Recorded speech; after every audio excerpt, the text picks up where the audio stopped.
Welcome, everyone. This is DaCosta from Xencelabs, and welcome to our Black History Month discussion for Creative Life. Today, I'm joined by Jocelyn Rice, Mike McConnell, and Omar Davis. And we'll just be discussing some great things about the future and present and past of Black History Month and celebrating our culture.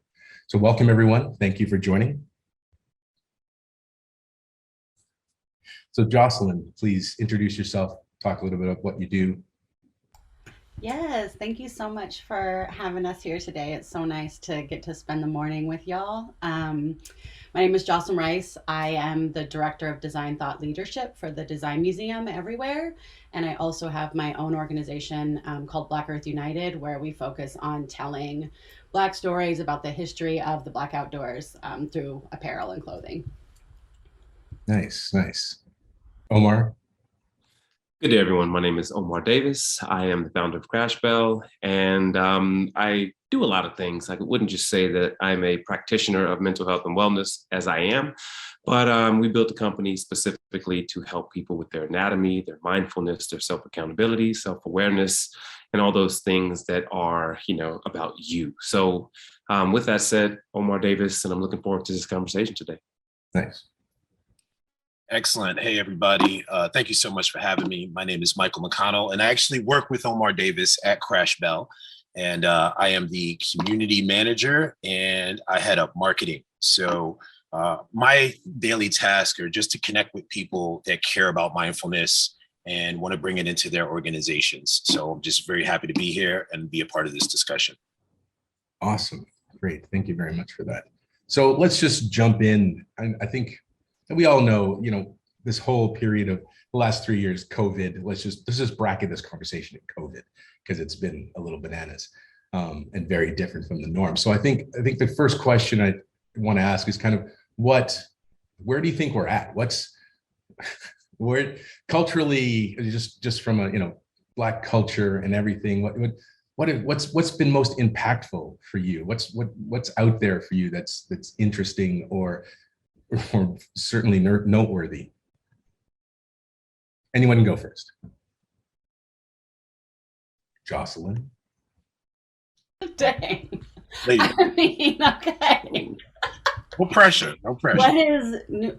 I mean, the outdoors is always something that I'm always in community with. I'm always there. It's the place I go to for inspiration. And it's been wonderful to see, because of the shutdown, how that has become a topic of conversation, along with like mental health and awareness. So I'm super excited to hear where y'all are coming from, because it's such a big part of how I manage this space that we're in now, and how it helped me manage the George Floyd murders and everything else. Like, I got out there for me. I know it's not like that for everybody, but being in that outdoor space is something that's always inspired me, and watching a level of a lot of folks working to kind of change that narrative of what it means to get outside and why it's important, and talk about space and talk about agriculture and talk about all of that stuff has been really inspiring and exciting for me. But that is because that is the space I live. So I'm selfishly like super inspired by it. But I think right now for me, that's where I'm kind of keying up on, Nice. Go ahead, Mike. I'll jump in. I think last 3 years, what's really it's not surprising about our people, but our ingenuity and our ability to adapt to difficult circumstances and create things that still make us laugh, even during the most difficult times that we can remember on record in a long time. But just watching, I'm really influenced by the younger generation. They're just like making TikToks and dancing and finding joy in difficult times. I think historically, we've always done that no matter what. I remember reading something, about the Great Depression, and they asked this Black man, this brother, he said, I didn't even know he was in a Great Depression. That was just life. We just made do, and we came together as community. So I think creativity, ingenuity, those are the things that stick out to me. I think we'll never be the same.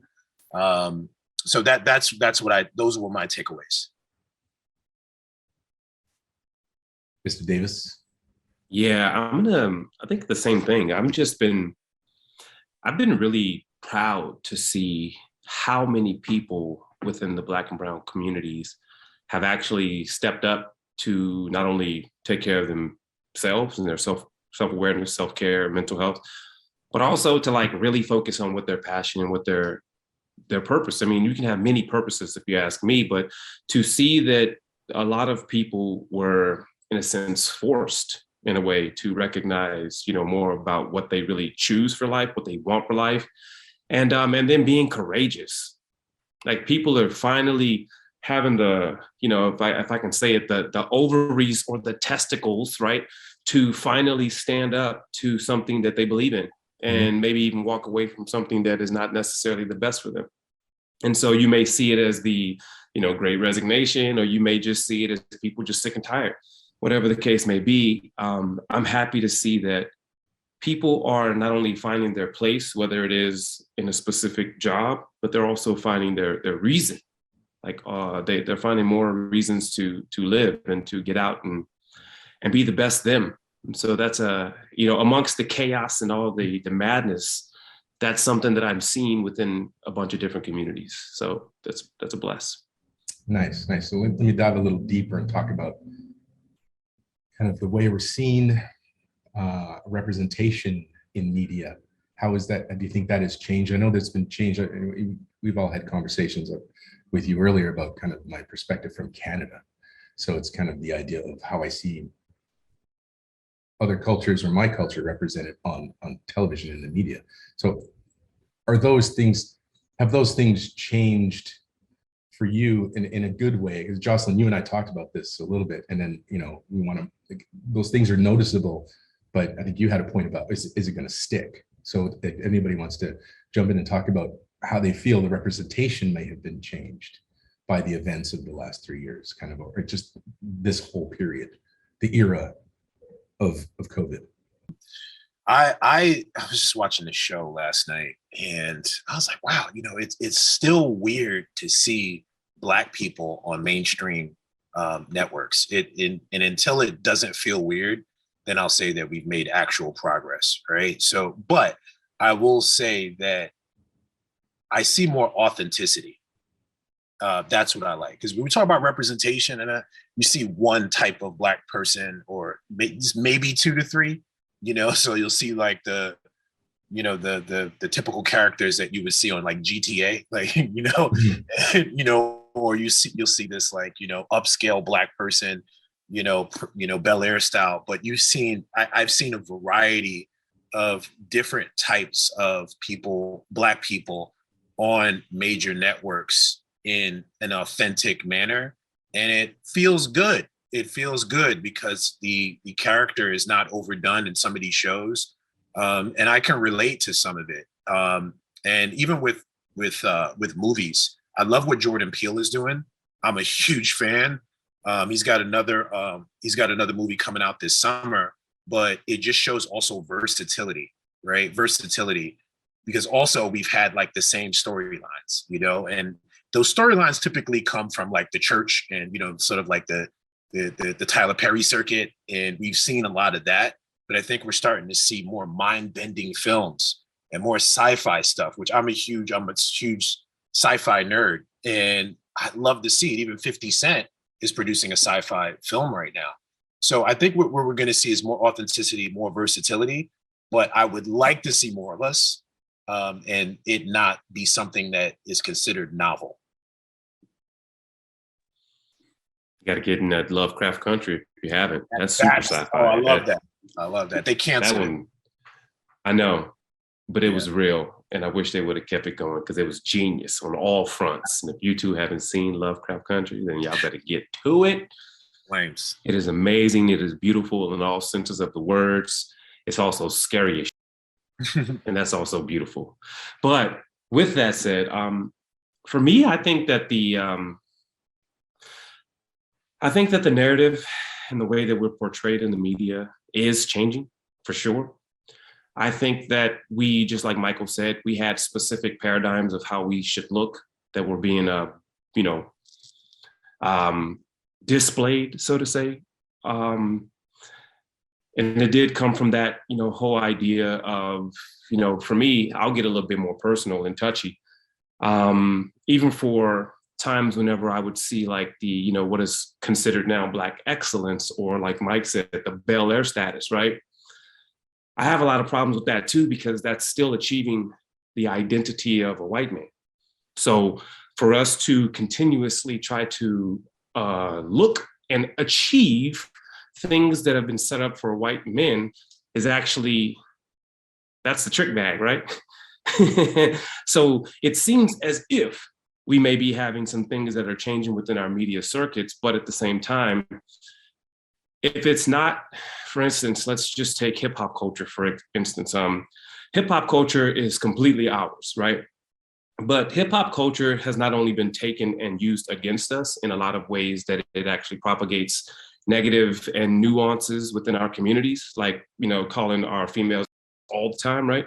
Stuff like that, or only being about money, and not even actually helping the community, and only putting each other down within our lyrics. Like, there is more to hip hop than that, right?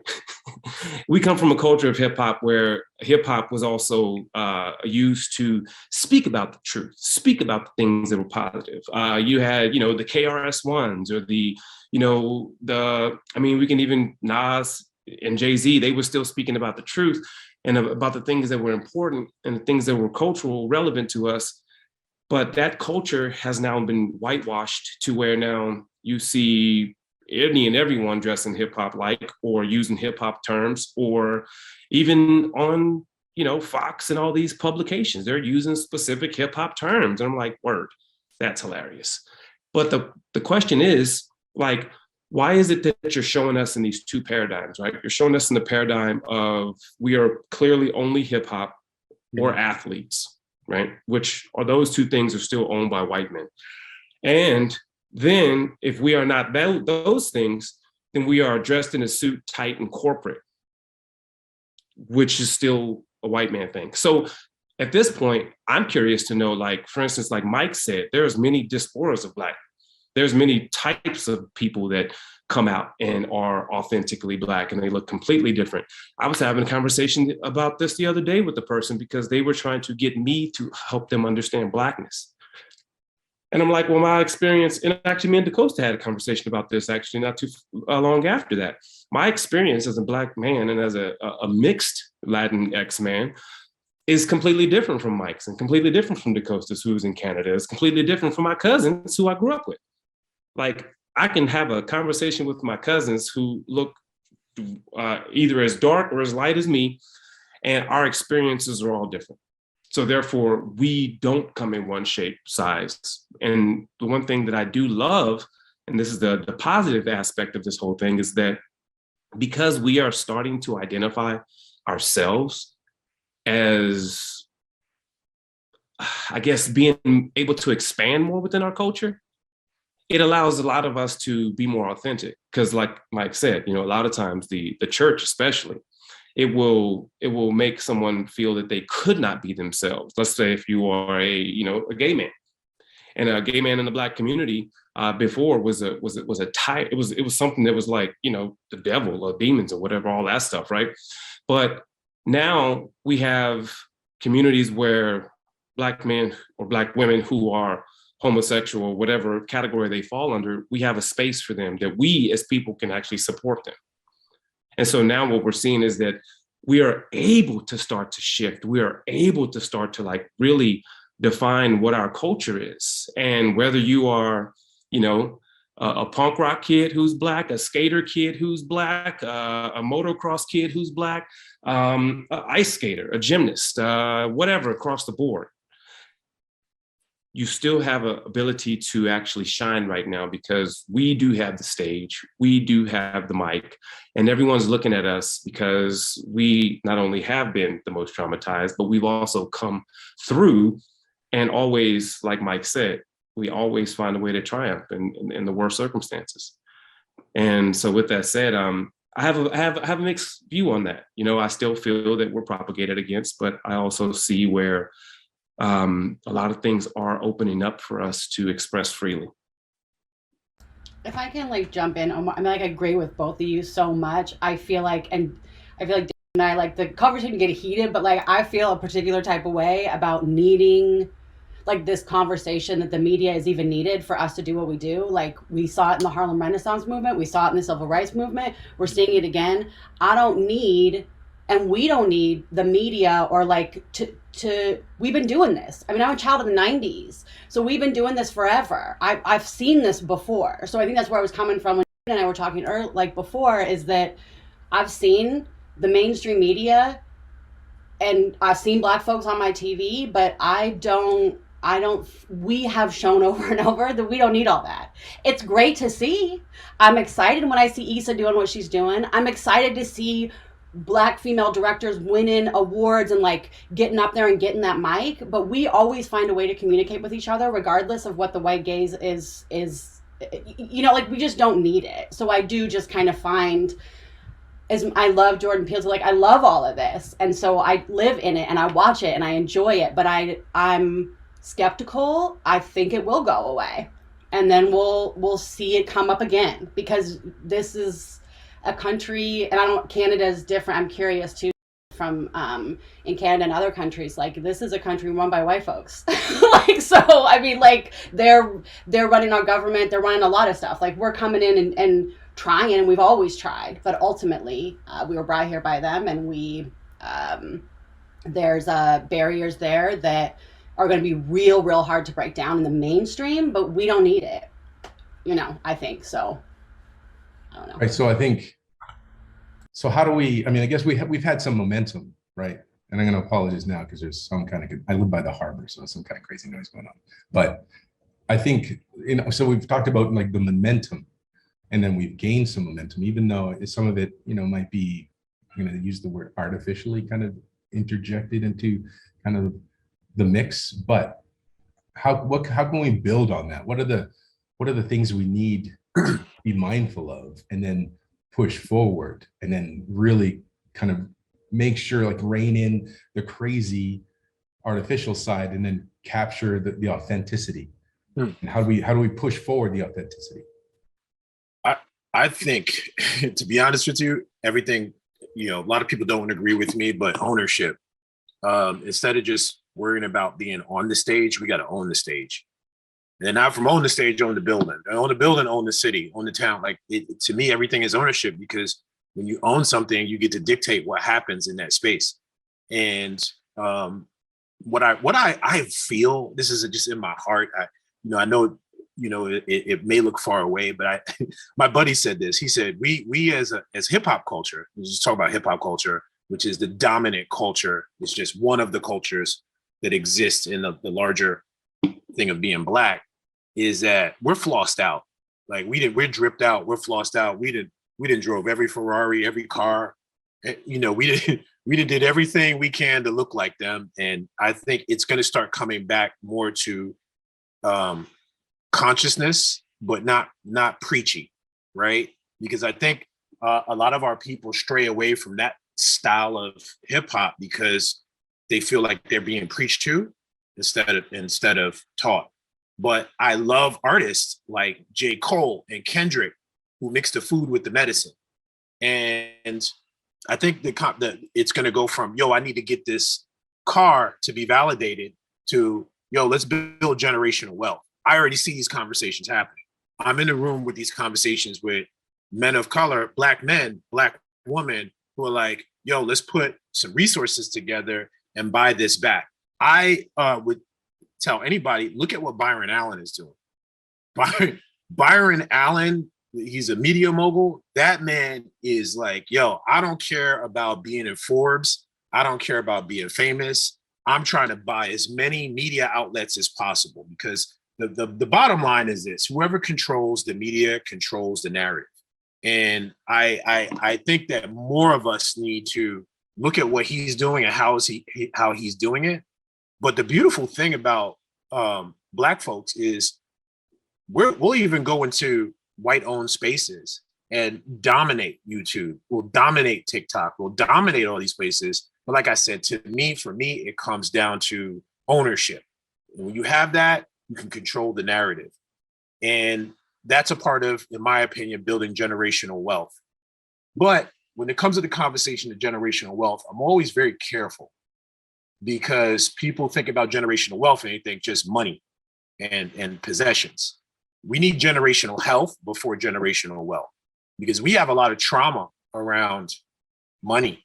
We have a lot of trauma around relationships, especially between men and women, and even, you know, people in I would say, like, trying to say the right word, LGBTQ community. Like, we even have trauma with them, you know, having those relationships and having healthy dialogue.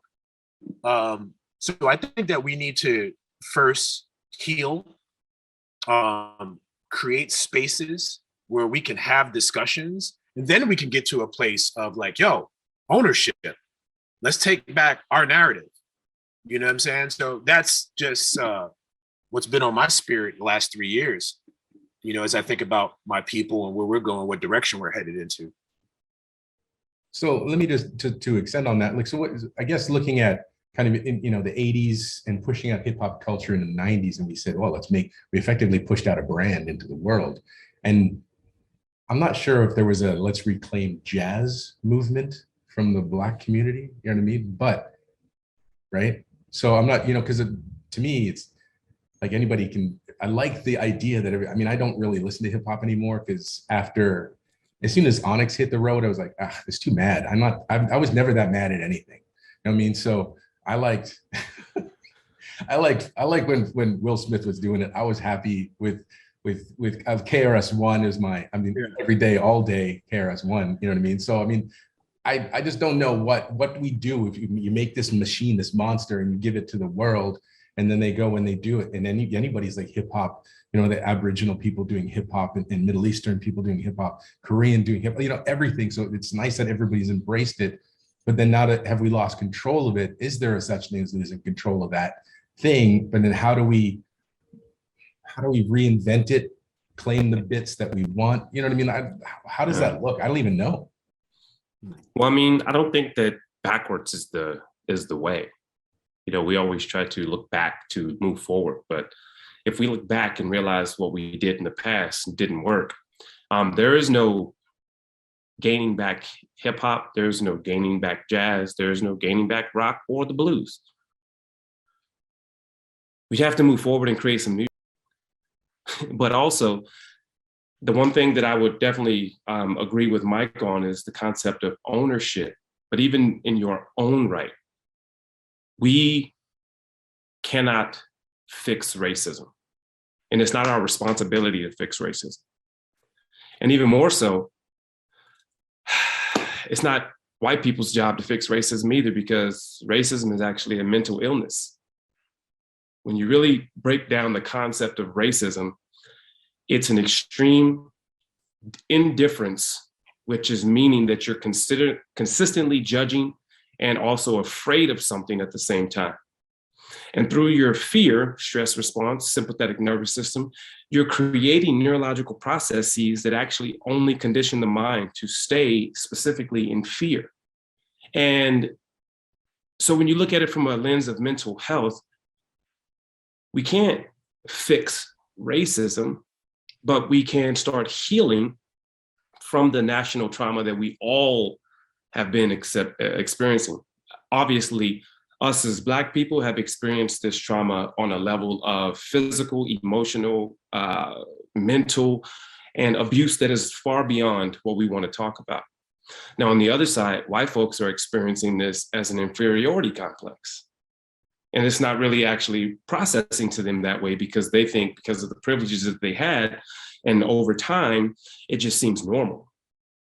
But at the end of the day, we're always a threat, right? We're always somebody to look up and be like, either you can't get there because you're better than me at this, or you're more good looking, or you're more athletic, or, you know, other things that we're not going to talk about because this is PC. But at the end of the day, it comes down to the simple fact that us as people of color, we only need to start doing with each other. We only need to start building with each other, which means start from the beginning. The way we communicate, the way we speak to each other, the way we treat each other, the way we treat ourselves. So if we start with these things, and start working on the individual or the community aspect of each person matters. And then we started to Black Wall Street, right? I literally just got off a talk just a second ago of a whole Black Wall Street exhibit. So we need to find ways to, not only have Black insurance companies, but go buy the insurance from the Black insurance companies. We need to support the plumber that's a Black plumber, the electrician. We need to find people within our bracket, in our color, in our culture, and we need to completely spend money with them, but also don't try to compare our business to a white person's business, one thing. And even more so, it does mean that us as Black people have to get things together, because we had a conversation about this the other day. A lot of times, us as Black folks, we have so much trauma that we don't even realize we bring the trauma into our business, and it's at the counter. So as soon as your customer comes in, that trauma is going to be reflected. And a lot of times it hinders us in the way that we build with each other. Because now we're talking crap about the Black owned business. Now we got something to say against them, or they ain't doing it this way. But once again, it comes back down to that communication. It comes back down to the way we treat each other. And so we have to only move forward by treating each other better within our communities and starting to repair some of the ways that we communicate. Like it's a real problem. Did you say my name? You were on mute. Go anyways. The button betrayed me. So how you, Jocelyn, how are you feeling on that side? I mean, I guess, what are your things? I'm interested, I really want to get into kind of what it means, what the Black outdoors means. I really want to dive into that. But if you have something to say about what Mike and Omar were talking about. Yeah, I mean, I think this goes back to the media. Like, I don't know why we're always trying to put one on, or like trying to like fit in, or like, can we just, because when we're authentically ourselves, and when we open up and like, there's a woman out here named Zora Williams who does these Can We Talk 4-week programs where Black men and women sit and we do sound baths and we play the drums and we like kind of get back to the root of who we are, and like that stuff that has been removed because we've been conditioned to think we need to dress a particular way, act a particular way because of the media, or because of just, I mean, everybody's kind of like this. Like, I don't think it's just Black folks. Like, you think you need to behave and act a particular way, and you just don't. And like reading the Blueprint for Black Power by Amos Wilson, or reading about the Gawakazi principles, like those things are ours. Like, we did that, and like we just need to be bringing it back in and not be so concerned and so worried about what other people think. Like, just like move the way that it feels right for you. I really, really believe that. I mean, that's why I left corporate, is I just realized during that slowdown, like I thought I was awake. I really did. I was like, I know what I'm doing. Like, I've been in here, like fighting for Black folks in the outdoors. I've been doing this for over a decade. Like, I know what I'm doing. But then when I slowed down, I was like I wasn't as awake. I was acting for them, and I was trying to get them to like understand like this model, and not that they can do what they want to do, like these big companies and how the narrative is for the outdoor industry or whatever. Like, I'm not, no shade on you at all. It just doesn't feel right to me, and I needed to leave and do it for myself. And I don't know if it was Michael or Omar just talking about people, just like leaving and doing what they need to do for you, and like and not being worried about how much money I'm gonna make, or what kind of, as long as I can take care of my baby and like, pay my bills, okay? Like, I'm good. Right. Yeah. I mean, I drive like a piece of car, but that's okay.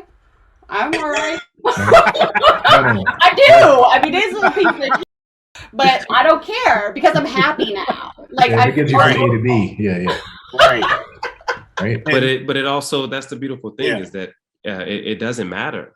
Yeah. It doesn't matter. And that's actually the funny thing that I've really come to realize, especially like we've been looking so hard for that recognition to shine and to get that, like, look at me, look what I've done, look at my accomplishments. And then it hits me. I'm like, none of this matter, homie. Like, when I was sick, or my kids are hurt, or something's going on in life, I don't give a about none of that stuff. Like, you can take it all right now, because I'm only concerned about my babies and my Yeah. family being 100%. And none of this stuff matters. And it took me a while to really understand that. And but I love what you said. That's 100%. You got to just sometimes just rock with what you got. Right. Omar, do you remember that it was that Dave Chappelle stand up? He was like the macaroni necklace that his son gave him.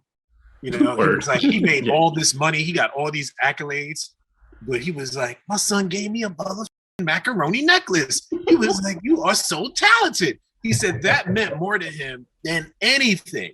And I say that, and that's getting back to that community. Like, I love the fact that I intentionally over the pandemic, and I love what you said, Jocelyn. Like everything you said is spot on. Like I remember because I moved down here. I'm near Atlanta, and you know everybody's posture. I got the Ferrari truck and the Porsche, and then you know it's like okay, that's a lot of Italian names. Okay, you got that. But is you happy, right? And this is not for me to police over your happiness. Right. But as a person that works in the community, I'm always, you know, I want people to leave me better.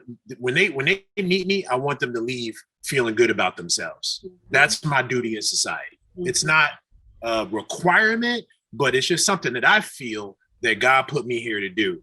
And you talk to a lot of people that have all the money, they have the car, they have all these things. And then they start to realize at some point around like 34, 35, I've been chasing the white man's standards of what success is for so long, and I don't even know who I am. Yeah. And then you start to rebel. Your spirit will just rebel, you know, whether you're on a job and, you know, there's, you know, things that you don't like, it's just gonna come out. Mm. And I feel like all of us need to return back to our roots and discover our roots of who we really are. This is why I like to do a lot of ancestor work, because you know, I started to like go down this rabbit hole of like, who's my great grandfather? Like, who is this guy? What he did? What he started a business during that era? It was illegal to be Black when he started a business. Like, how did he persevere? How did he keep a happy home? And it had such an impact on me because I said, man, I'm up here thinking I need all of these things to be happy when my kids, my mom is, you know, alive, my dad is alive. Like, I'm blessed. Like, I don't have to get up every day and work for anybody. Like, this is true freedom. And I think that's what happened over the pandemic to a lot of people of color, because we are going we're these circles going in every day to these jobs and trying to fit into this square piece. And it's just like not working. It's not working. So I think a lot of us discovered our creative freedom. We discovered how resilient we are. And I agree with what you guys said. That's all. I wanted to leave that there. That was I'm snapping my fingers. I should just snaps everywhere. Right. So yeah, I mean, it's just interesting. I mean, that's what you fed. So when in Rome and that whole thing, and high posting is literally what the media teaches it. You get my general annoyance every day is walking to the cafe to do my work or whatever. And I see people, cultures that carry the grocery or the bag, I should say, from the store, and it's got their lunch in it. Does that make sense? Like, you got a Louis Vuitton bag, but it's just got your lunch in it. It's like, why you couldn't just pick a normal bag? Why do you have to present the logo as if it's something like you just came shopping, but it's 6:30? Nobody knows you went shopping. Nobody thinks you went shopping at 6:30. So that, anyway, trying to just portray that this is a brand that I associate with, and I have to carry my lunch in it, which is interesting to me. So if the norm is, we have to see more of what this new vision is, right? So how does Black culture reinvent itself, show itself in a new light, in a new way? What are the steps to kind of make that happen? What do we need? The revolution will not be televised, man. We're going to start building it right now. So go. Yeah, Justin, the revolution will not be televised. Right, that's a tough one. Yeah, I mean, I don't think that's really a question to be answered, because that's all we have to do right now is just continue to take action. And I think that the concept of action is more of a question, right? Because a lot of people think that protesting these days is a Twitter post, right? Or going down to Times Square and showing up with all your Black on, but that's not what they write bills, homie. That's not where they write bills. So the action is going to take the individual collective, meaning that us as a Black culture. I'm seeing this more and more. And being someone who works in mental health, I've never seen in my life, 40 years, so many Black folks that are my age or younger and even older who are having realizations about themselves and about what's up, like what's really popping. I'm seeing people literally dart out of churches because they like, this is propaganda. They've been lying to us. This is why is Jesus white? You know, like all these things are coming up for people and they're starting to realize. And so right now, I really just think it's about us just keeping focused on taking action and support. So for me right now, I have a huge support network, but I also support a really large network as well. You know, I check in on my brothers. Hey, yo, what's going on? You know, I see one of my homies posted some crazy stuff on Facebook. So I have to, I see that you're a little upset. You on there throwing gang signs up with words. And I'm trying to find out what's popping. Like, you good? Nah, man, I have hypertension, this and that. So checking in and making sure that we do our due diligence to ourselves, but also reach out to our community, make sure that people are okay. And also, you know, that accountability buddy, right? Those people that you can just really count on to big you up or to tell you that you're being fully, like all those people, you need it. We need the community right now. And that's just it. It's no one's responsibility in the Black culture to fix none of this madness. We didn't do nothing to put us here. Nothing. Almost definitely, yeah. There's definitely not the one answer. Definitely not expecting a solution for sure. Yeah, I think it's the action, but a lot of people really want kind of guidance in some way, shape, or form. So I think, you know, you have influences, you have people, you know, where are we going as a culture, and where do we want to go as a culture? You know, you ask yourself. So in obviously it's the constant conversation, but sometimes you want to have that vision. Like, you know, I guess, you know, to use the media stuff, the vision of Wakanda. You're like, yo, that's interesting, right? So that was interesting, something to see.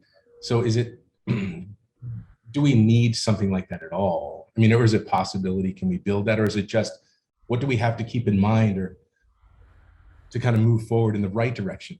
Maybe is the question.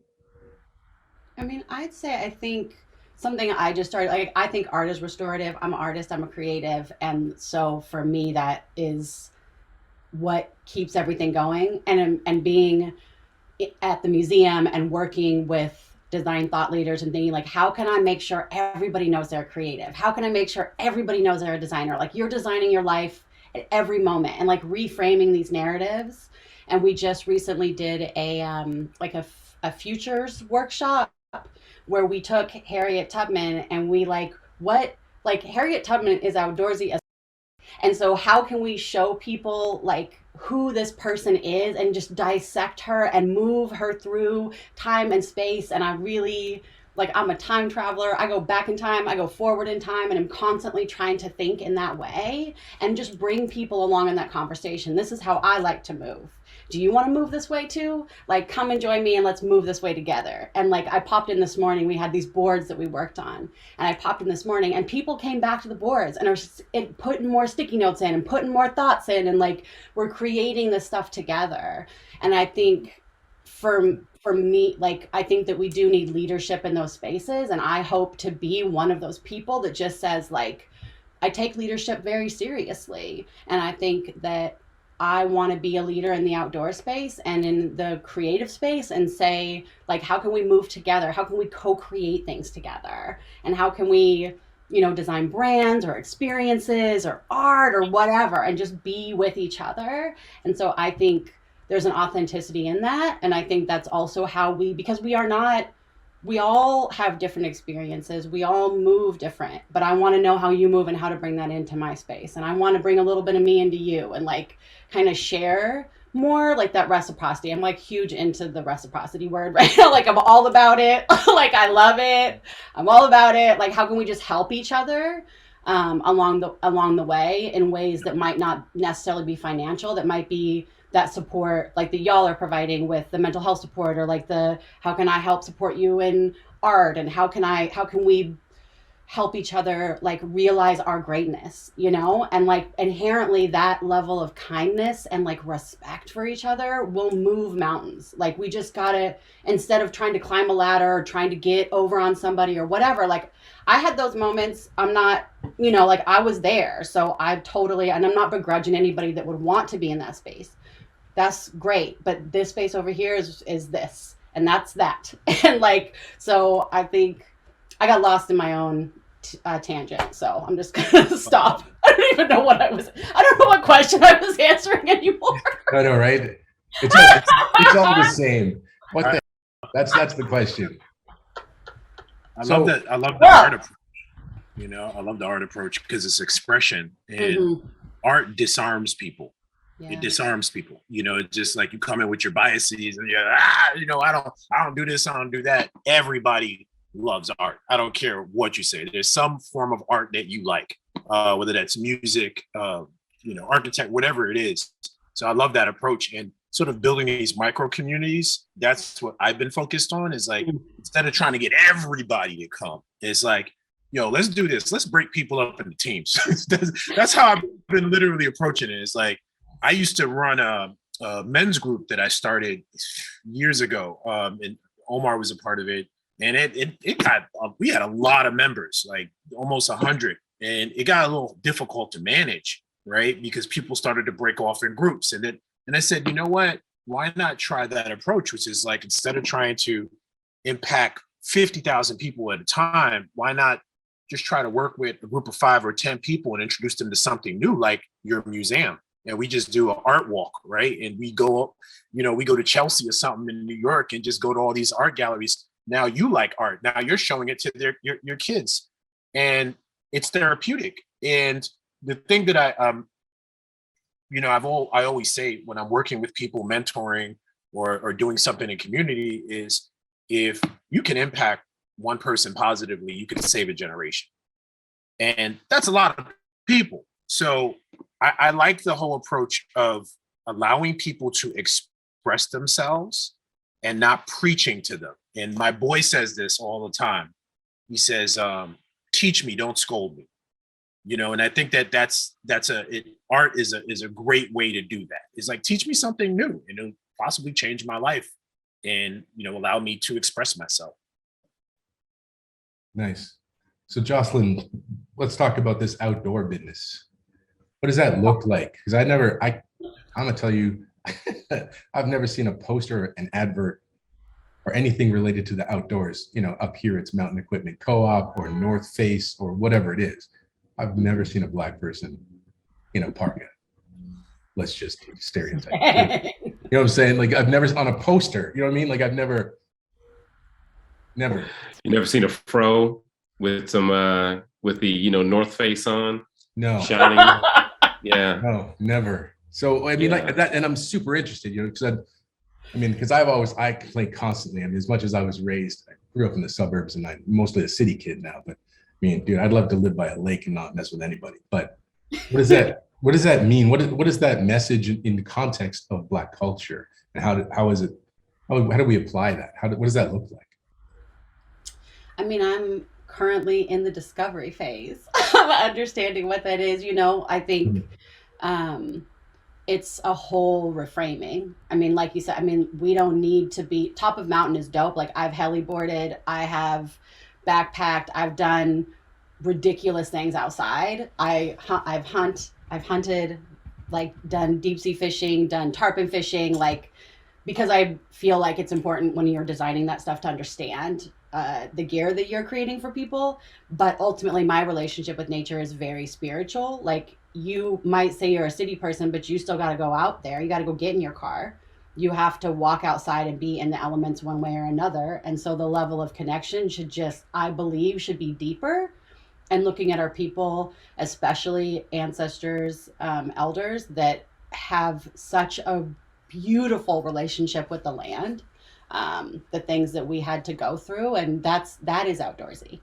And understanding those things along the way to bring them forward is something that I'm just super interested in at the moment. I mean, the dissection of, I know what dissection is, probably the wrong word, but just taking Harriet as an example of reframing that she had to have a relationship with not only God but the outdoors to be in that space for as long as she was and do what she did there. Mhm. She had to understand the land. She had to know the plants along the way. She had to know this, like the trees. She had to, like, there was something to her relationship with that, and really working and diving into reading books about her and talking to people who have walked the same walk that she had. Like, what does it feel like to be there? Like, what sounds are you hearing? What are you smelling? I wonder what she smelled. Like, I wonder what trees she slept under. Like, just thinking about those things, I think can bring us back to a place where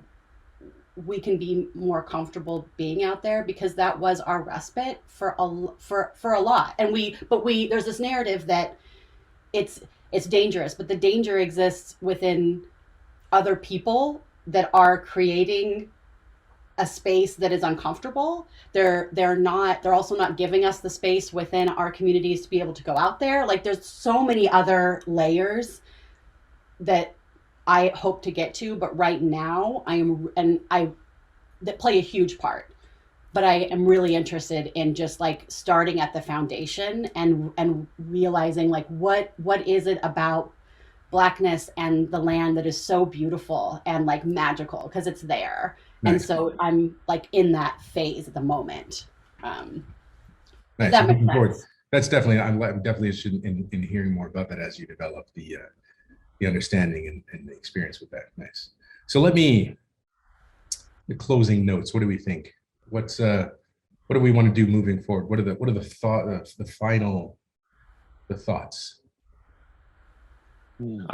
Well, I like to say I'm really supporting you, Jocelyn. I'm a big outdoorsy person. Even with our men's group, we do a lot of things outdoors with our men's group. And one of the things that we were like novelties whenever we came, 40 men, Black men walking down a mountain. White folks is like, what the? They do, don't they? Hey guys! Right. Hey everyone! What you guys doing? Right. What you guys doing? And we're like, we're just walking. Right. Just walking. Right. Oh my That's God. it. Normal stuff. Terrified. Normal stuff. But I definitely support you on that, and whatever way we can, possibly align and help you with that. I love the outdoors. But I would like to just leave with, for anybody out there, no matter what side of the fence you jump on, if we can all just start to lead with empathy towards ourselves, if we can just hold at least 5 minutes in the day to have empathy towards ourselves and start to understand what we've been through and maybe start to unravel some of that stuff so that we can live in our greatness and our excellence. Again, no matter where you come from, what culture, what side of the fence, don't matter. This is a human species thing. And in order for us to really awaken our consciousness and be aware of what it is to be truly human, if the worst thing they can do to you in jail is put you by yourself, then that tells you that we obviously need each other. So therefore, we just have to have empathy towards ourselves first, and then we extend that to our community. And then it's just a process of time.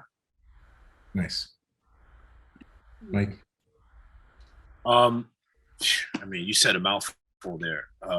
I just want to remind people that you're not here just to absorb. You're not here just to absorb. What happens to a sponge when you put too much water in it? It can't absorb anymore, and it's just this nasty thing that just leaks. And for a lot of us, we have trauma around a lot of everyday things that we find difficulty in handling.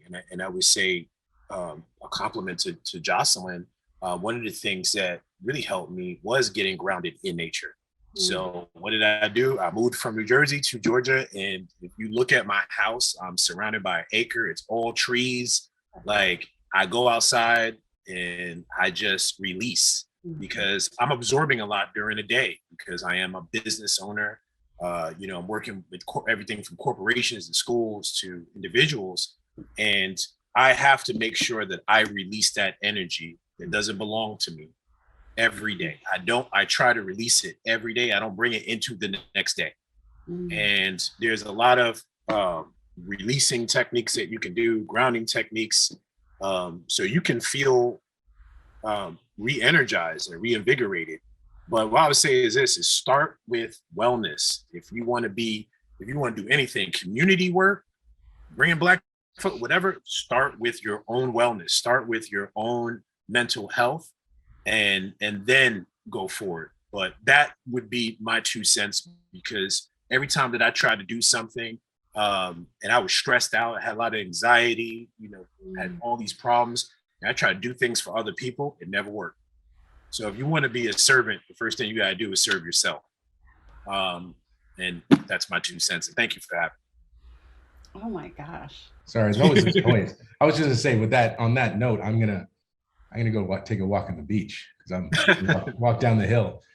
Thank you very much, Jocelyn, Mike, Omar, for joining. It's been a great conversation. I'd love to continue this conversation in the future. We'll have, I'm sure, many chats. Jocelyn, I'd definitely like to talk to you about how that outdoors project kind of evolves and goes. It'd be great to have that as a piece. Maybe we can talk about that in the future. But let's move forward into the day, into the week, with positive thoughts, building the community, helping everybody out. Thanks very much again for joining. Thanks You guys. All right, take care. Cheers. Thank you for having us.